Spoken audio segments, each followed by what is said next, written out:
Welcome back to our National Real Estate Market Update.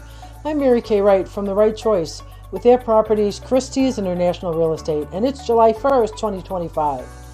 As we kick off the second half of the year, let's dive into what's happening across the country in the housing market.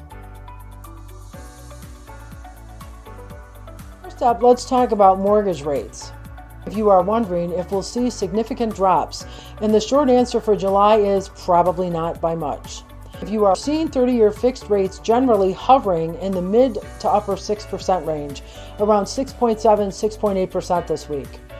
Experts like Freddie Mac and the MBA and even Fannie Mae are largely aligned on this for Q3. While there's a slight downward trend from recent highs, don't expect a dramatic plummet this month. The Federal Reserve stance on inflation and potential tariff impacts are key factors here.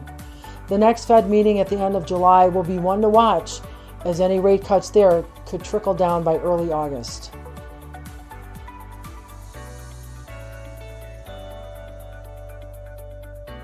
Now on to home prices. Nationally, we're seeing continued, albeit slower, price appreciation. The year-over-year growth dipped to under 2% in May, the slowest in over a decade, indicating a definite cooling compared to the rapid gains of recent years. However, it's a tale of two markets out there.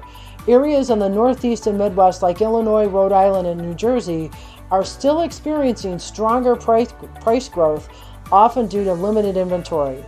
On the flip side, some markets in the South and Desert West, including parts of Florida, Texas, Hawaii, and Washington, D.C., are actually seeing slight price declines. This divergence is largely driven by local inventory levels and how much prices have surged in those areas since 2020.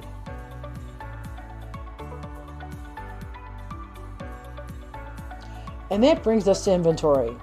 The good news for buyers is that inventory is indeed on the rise. We've seen active listings increase nationwide, even exceeding pre-COVID levels in some areas. This is a significant shift as the lock-in effect from lower mortgage rates has kept many potential sellers on the sidelines. As inventory climbs, we're seeing a gradual rebalancing of the market. While we're not at a full-blown buyer's market nationally, historically, that's around 6 months of supply, and we're closer to 4.4 months. The pendulum is definitely swinging in a more buyer-friendly direction. This means more options for you in many areas, more room for negotiation. What are the key takeaways as we step into July? Mortgage rates are likely to remain relatively steady in the mid to upper 6% range, with a close eye on the Fed's late July meeting. Home price growth is moderating nationally, but with significant regional variations. Some areas are still hot, while others are seeing slight pullbacks. Inventory is improving, giving buyers more choices and a bit more negotiating power. For buyers, this environment means patience and strategic action are crucial. Shop around for the best mortgage rates, as they can vary between lenders, and be ready to act when the right property comes along. For sellers, pricing your home correctly from the start is more important than ever, and being open to negotiation can help you stand out in an increasing inventory landscape. As always, local market conditions are paramount. That's why working with a knowledgeable local realtor is key to navigating these nuanced trends successfully. If you have any questions about your specific market or real estate goals, don't hesitate to reach out. Thanks for tuning in. We'll see you next month for another market update.